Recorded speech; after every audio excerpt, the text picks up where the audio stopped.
नई नई नई ये बातें, नई है जानकारी, आ गई अब हमारी सीनियर्स की बारी।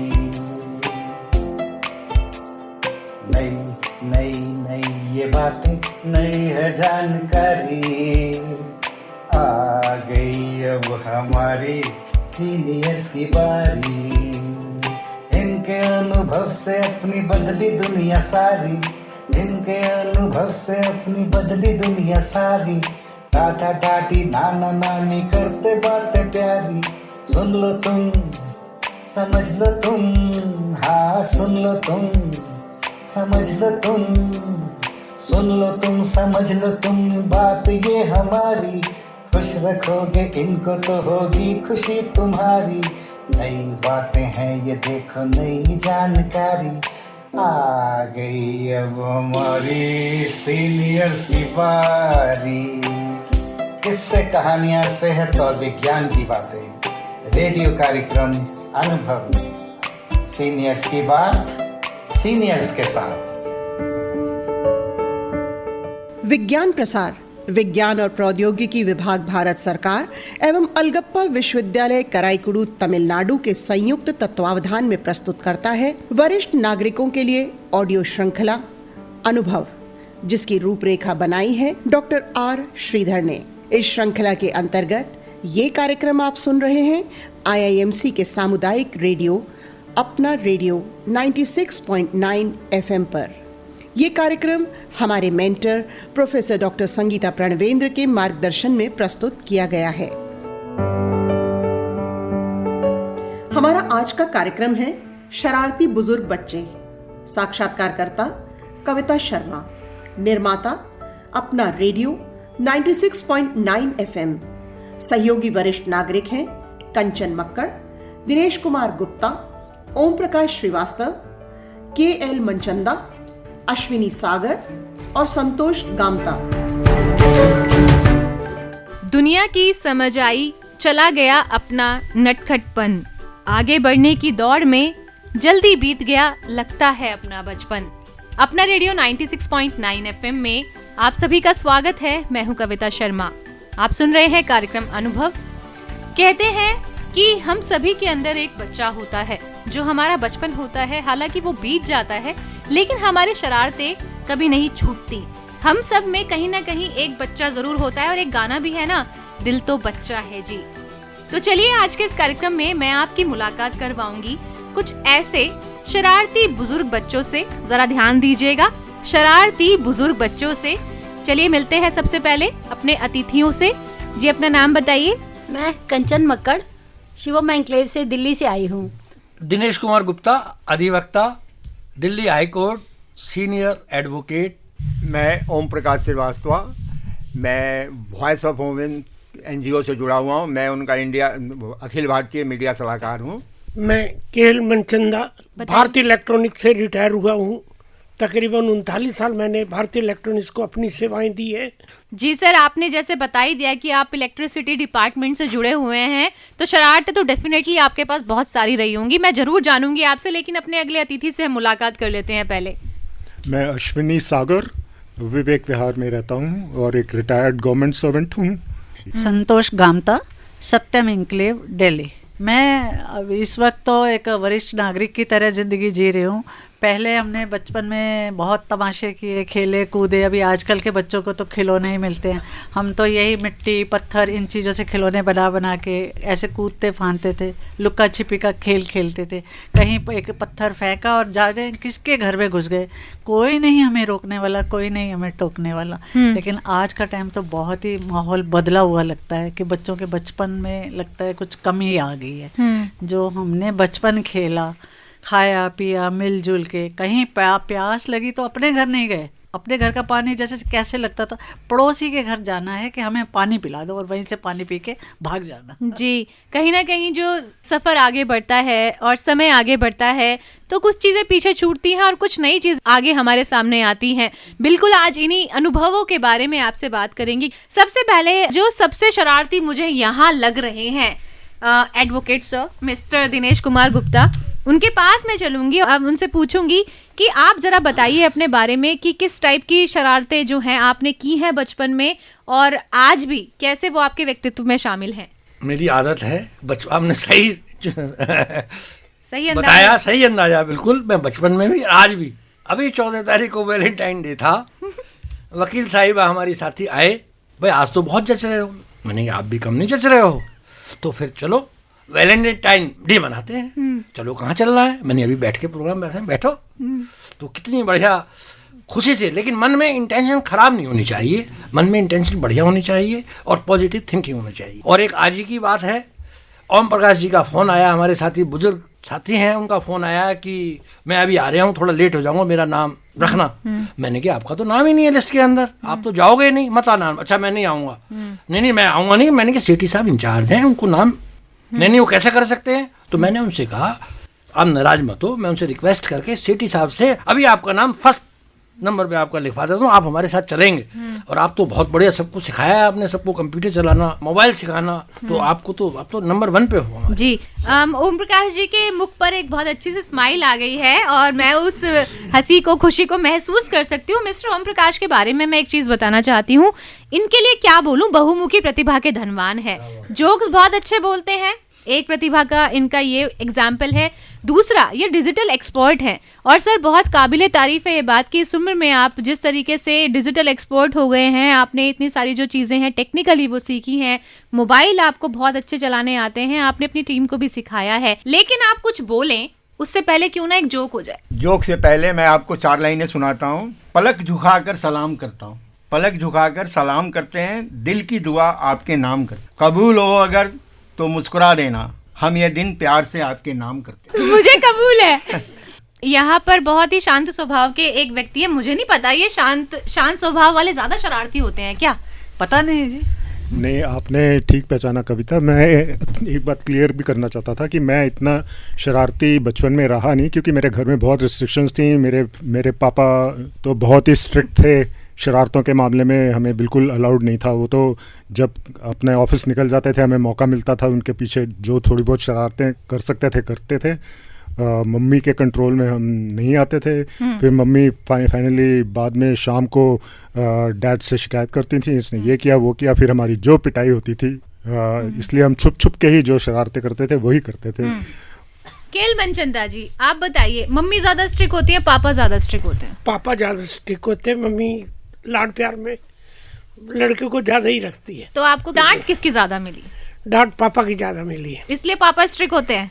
पापा नहीं, वो एक्चुअल क्या था, थोड़ा यदि हम घर से बाहर रह गए, टाइम पे घर नहीं पहुँचे, तो वो आते पूछते थे इतनी देर क्यों लगाई है, 5 मिनट में तो आपको स्कूल से घर पहुंच जाना चाहिए था, आप कहाँ रास्ते में लेट हो गए हैं, आपको कल का होमवर्क नहीं करना या पढ़ाई नहीं करनी। इसलिए वो हमें उस टाइम पे बचपन में बुरे लगते थे, क्योंकि हमारी खेल में, शरारतों में वो रुकावट बनते थे। दादी का हमें प्यार मिलता था, दादी कहती कोई नहीं, पापा को डांट देती थी, चलो कोई नहीं, बच्चा है कि अब नहीं खेलेगा तो कब खेलेगा, तो इसको कुछ मत कहो। क्योंकि बड़ा होने के कारण मैं घर में लाडला था, इसलिए दादी का और मम्मी का स्नेह मेरे को नानी का ज़्यादा ही मिला, तो इसलिए शरारतें कुछ ज़्यादा ही थी। अच्छा, आप सभी से सवाल है मेरा ये, क्योंकि आप लोग इतने अनुभवी हैं और आपने दुनिया देखी है, मुझसे ज़्यादा देखी है, तो ये बताइए कि क्या इस बात में सच्चाई है कि जो घर का बड़ा बच्चा होता है, या तो वो सबसे चंचल होगा, या सबसे शरारती होगा, या सबसे शांत होगा, या तो वो सबसे शांत होगा या वो सबसे ज़्यादा शरारती होगा? सच्चाई है इस बात में? सच्चाई है। मुझे लगता है ये घर टू घर डिफर करेगा एटमॉस्फेयर पे, पेरेंटल कंट्रोल पे उन्होंने कितनी छूट दी बच्चों को शरारती होने की। अच्छा। कई पेरेंट्स के बच्चों की शरारतों में पार्टिसिपेट करते हैं, तो उनको एनकरेजमेंट भी मिलती है। अच्छा कंचन जी, मेरी मम्मी मुझसे कहती थी जब तू माँ बनेगी ना तब तेरे को पता चलेगा। अच्छा, मम्मी ये बात बोलती क्यों थी? वो इसीलिए कि माँ बनने के बाद ही ये सब कुछ पता चलता है कि कितनी तकलीफ़ों के बाद बच्चा जब माँ बोलता है तो माँ अपनी सारी जो दुख है वो भूल जाती है। और इसीलिए ये कहा जाता है कि जब आप माँ बनोगे तभी आप, मतलब बच्चे इतनी शरारत करके बिल्कुल। माँ को तंग कर देते हैं कि बिल्कुल, माँ दुखा बिल्कुल। करके बोल ही देती है, बनेगी ना बिल्कुल। तब तेरे को पता चलेगा। इस बात में बिल्कुल सच्चाई है। तो शरारतें कितनी जरूरी है, चलो ये भी बता दो अब। बहुत ज़रूरी है। देखो अगर शरारत नहीं करेंगे तो फिर बच्चा किसको कहेंगे। बुढ़ापे में भी शरारत करते हैं लेकिन हम बच्चा नहीं बन सकते। जो बच्चे शरारत करते हैं वो उम्र भर हमको याद रहती है कि ये शरारत हमने बच्चे में जब बचपन था हमारा हम ये करते थे। और मैं तो यहाँ तक थी कि चिगम खा के किसी के ऊपर भी बालों के ऊपर चिपका देती थी या जहाँ भी जाती थी उसकी सीट के ऊपर चिपका देती थी। मेरे तो जितना भी चुलबुलापन है वो आज भी मेरे अंदर है। आपके सारे साथी सुन रहे हैं कि ऐसा ना हो कि वो सारे अपनी सीट पहले चेक कर ले। नहीं, बलून तो जरूर फुलाती हूँ, ऊपर चिपकाती नहीं हूँ, अब इतनी समझ है। अच्छा एडवोकेट साहब आप बताइए आपकी शरारत जो आज तक आप कभी नहीं भूले। ऐसी कोई नहीं है, मैं तो भूल जाता हूँ, भूलने की आदत है। उम्र ये ज्यादा होने इतनी के बाद ज्यादा ये शरारतें कर चुके हैं कि ना खुद ही याद खुद ही याद नहीं है। वाह। सही बात है। मैं शरारती बहुत था। कारण उसका ये था कि मैं तो जब पढ़ाई में आया तो ना तो मेरे साथ मेरी माँ थी ना मेरे पिताजी रहते थे, क्योंकि मैं नेपाल से पढ़ा हुआ हूँ। तो पिताजी हमारे बीरगंज शुगर फैक्ट्री के मैनेजर थे, रिटायर हो गए। तो मेरी पढ़ाई उससे मैं बीच में चल रही थी तो उन्होंने मुझे को वहीं रोक दिया कि तुम यहीं रहो। तो ऐसे भी बिना माँ बाप के वैसे कोई ऊपर से गार्जियनशिप नहीं थी। मेरे प्रिंसिपल थे, उनका नाम था BR मैथ्यूज। उन्होंने एक बार मुझको पनिशमेंट कर दिया। इसलिए पनिशमेंट किया कि मैं लेबोरेटरी के क्लास में 2 लड़कियां बैठी थी हमारे आगे, मैंने उनके आपस में चोटी बांध दी। चोटी बांध देने के कारण जो है पता लग गया तो बाइक में पीछे तो मैं ही बैठा था, तो मेरे को पनिशमेंट दे दिए। मैं उस पनिशमेंट को की बदला लेने के लिए, मेरे गर्मी का टाइम था, प्रिंसिपल साहब स्कूल मेरे कैंपस में बाहर सोए हुए थे, मैंने उनकी खाट पूरी 4 साथियों के साथ उठा के जाके नदी में डाल दी। बाहर निकले आए, फिर उन्होंने पनिशमेंट की पिताजी को बुलाए। पिताजी ने फिर उनसे माफ़ी मांगी कि आज के बाद ये लड़का करेगा नहीं। क्या ही शरारतें की आपने। सर आप मनचंदा सर की आपने कहा कि आप इलेक्ट्रिसिटी विभाग से रिटायर्ड हैं। हाँ जी। पहली बात तो बिजली विभाग में जाना ही अपने आप में एक बहुत बड़ी डेयर है। जरा स्टोरी सुनाइए कैसे पहुंच गए विभाग में। एक्चुअल मेरे को सबसे ज़्यादा देश की सेवा करने के लिए मिलिट्री में जाना ज़्यादा पसंद था।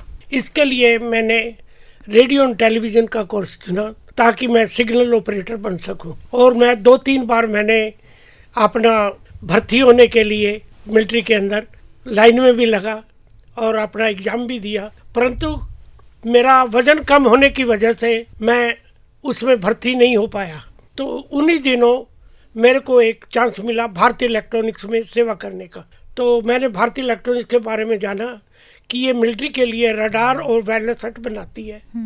तो मैंने भारतीय इलेक्ट्रॉनिक्स को ज्वाइन करने का मन बना लिया और मैं 1972 में मैंने भारतीय इलेक्ट्रॉनिक्स को ज्वाइन किया। जी, तो वहाँ शरारत की थी कुछ? बिल्कुल, बहुत शरारतें की वहाँ पे। ऊपर से बिजली विभाग, तो हम आपस में एक दूसरे को जो काम सिखाते थे ना, भाई किस तरह काम करना है, किस तरह इसको आगे बढ़ाना है, प्रोग्रेस देनी है, क्योंकि वहाँ पे पंक्चुअल ऑफ टाइम था जी। हमारा कार्ड पंच होता था, सुबह कितने बजे आया, लंच के बाद दोबारा पंच होता था और तिबारा घर जाने पे आउट कितने टाइम पे हुआ वो पंच होता था। पंक्चुअलिटी एक टाइम की थी, समयबद्धता, जिसके कारण हम बाहर तो सुबह 8 बजे ड्यूटी ज्वाइन करनी है और शाम को 5:30-6 बजे घर पहुंचना है। तो घर इतना टाइम नहीं मिलता था, सुबह उठ के भागम दौड़ में ड्यूटी पहुंचने का टाइम होता था। तो इसलिए शरारतें जो हम करते थे वो आपस में उसका मिलजुल के लंच टाइम में ही मिलता था 8 घंटा, तो उसी में हम शरारतें करते थे। जी, बहुत अच्छी सारी शरारतें हैं। स्टिल मुझे लगता है कि कभी अपने नेचर को चेंज नहीं करना चाहिए। जल्दी सब एक एक करके मुझे बताइए। कंचन जी, कौन सी ऐसी एक शरारत है जो अभी भी आपके मन में है और करनी चाहिए, या शरारतें करनी हमारे लिए क्यों ज़रूरी है? शरारतें करनी इसलिए ज़रूरी है कि मन को खुशी मिलती है और हम ये शरारत करके दूसरों को भी हंसा सकते हैं और खुद भी हम सेटिस्फेक्शन मिलती है। और वो शरारत मेरी ये रहती है कि कभी हम खाना इकट्ठा बैठ के खा रहे हैं, अगर मेरा रोटी खाने का मूड नहीं है तो मैं किसी की प्लेट में रख देती हूँ या सब्जी में मिर्चें डाल देती हूँ या कुछ भी करती हूँ। ये मेरे में बहुत कमी है। मैं सबको, जब वो खाता है, अरे रोटी तो मैंने कभी खाई थी, ये कहाँ से आ गई, सब्जी में मिर्चें कैसे हो गई, मेरी सब्जी में नहीं है या दही में नहीं है। तो ये शरारत मेरी हमेशा चालू रहती है जी। जब भी हम बैठते हैं इकट्ठा, फिर बाद में उन लोगों को पता चल जाता है कि ये शरारत इसी ने करी। जी, ये पता लग जाता है ये तो मम्मी की या कंचन जी की शरारत हाँ है। जी। जी, आप बताइए सर। मेरी जो है पोती है 3 साल की, मुझे इतनी इंग्लिश नहीं आती जितनी उसको आती है। कहती है I love you, I love you too. जवाब, please give me glasses, please give me ये वाइट बैलून। तो बड़ा अच्छा लगता है बच्चे के साथ खेलना, बच्चा खुश जैसे रहे। कोई चीज़ फेंक देता है तो हमको तो डांटते नहीं, प्यार से कहते शाबाश बेटे कोई बात नहीं जी, आपने कोई गलत नहीं करा, अच्छा ही, गलत होने के बाद भी हम उसको अच्छा ही कहते हैं। नटखट है कोई बात नहीं, नुकसान करता है कोई बात नहीं, उसको भी खुशी मिलती है, हमें भी खुशी मिलती है, उससे उत्साहवर्धन होता है।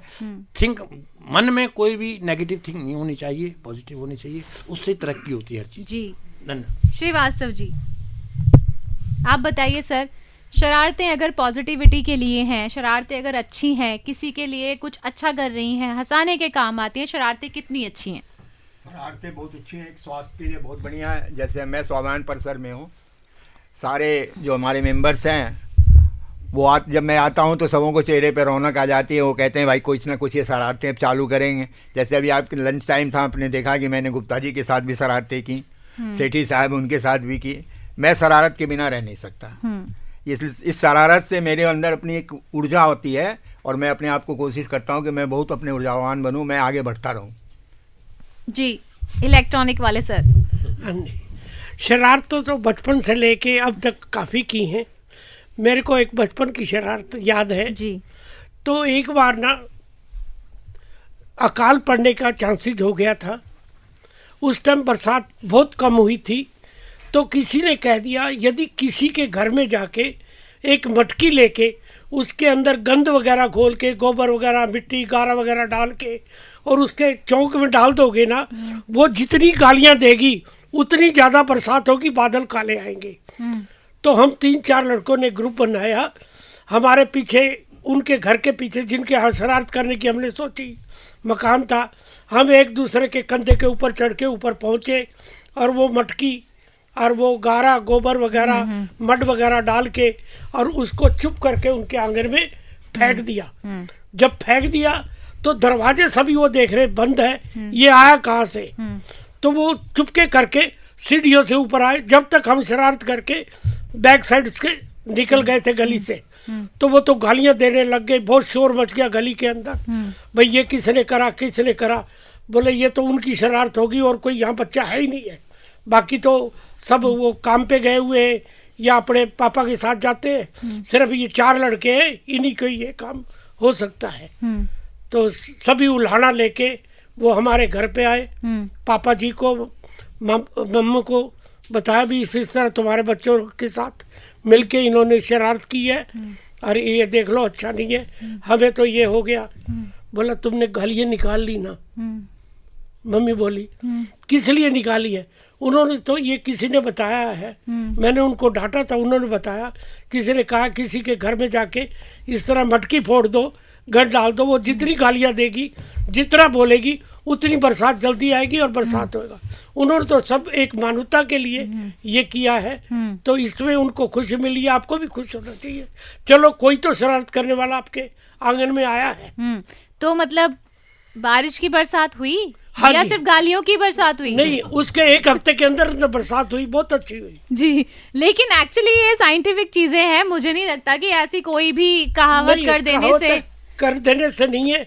कुछ पुरानों लोगों की कहावतें बनी हुई है। इस तरह करके यदि कोई किसी को वो करता है, किसी को प्रवोक करता है या क्या करता है, टोटका वगैरह करता अच्छा है, टोटका, हाँ, तो इससे बरसात आने के चांसेस जी। ज्यादा होते हैं। कहते तो ये भी है कि जिनकी शादियों में बारिश आती है उन्होंने पतीले बहुत पतीले बहुत चाटे। हाँ, मेरी शादी में बहुत बारिश हुई थी पर मैंने कभी पतीले नहीं चाटे। तो जरूरी थोड़ा ही आपने पतीले चाटे हो, उन्होंने भी तो चाट सकते हैं। जी सर, जल्दी से आप बताइए शरारतें कितनी जरूरी इतनी हाईटेक शरारतें तो हमने कभी करी नहीं। ज़्यादा हम स्कूल से बंक करते थे, जहाँ पे मेन गेट से तो जाना अलाउड नहीं होता था, तो जहाँ पे दीवार टूटी होती थी वहाँ से चुपके से कूद के, अपना 3-4 दोस्तों का गैंग होता था, कभी पिक्चर देखने के लिए फूट लिए, कभी थोड़ा बाहर घूम फिर के आ गए। दैट्स द मैक्सिमम शरारत we could do in our time. बिल्कुल, एंड शरारतें किसी भी एज में हो हमारे लिए बहुत ज़रूरी हैं। अंत में हम चलेंगे संतोष जी के पास। बताइए मैम, शरारतें कितनी ज़रूरी हैं? शरारतें जो है वो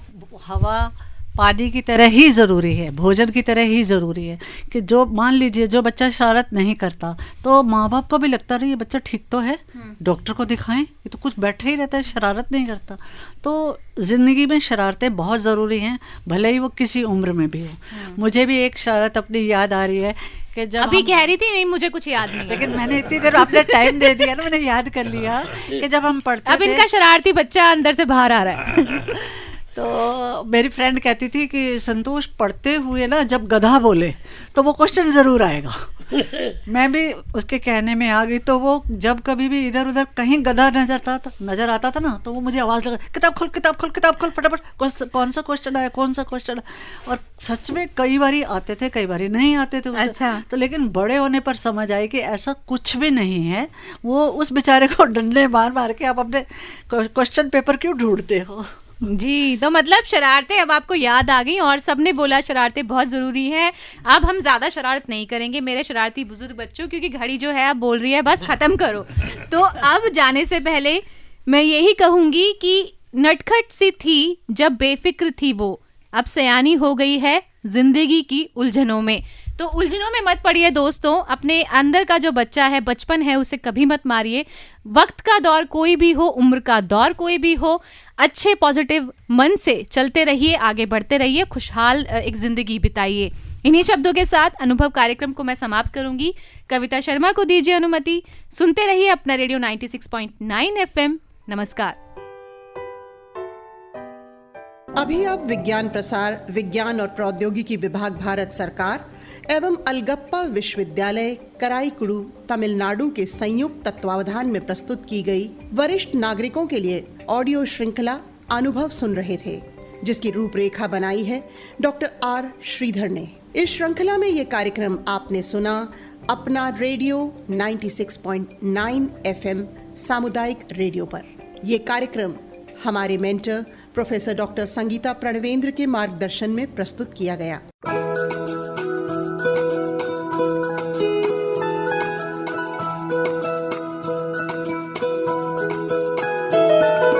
मेरी ख्वाहिशें, मेरे अरमान, मेरा बस यही सपना, जिंदगी में हर कोई समझे हम सफर मुझे अपना अपना, बस अपना।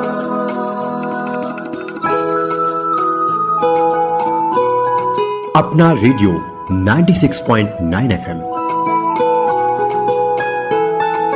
अपना, बस अपना।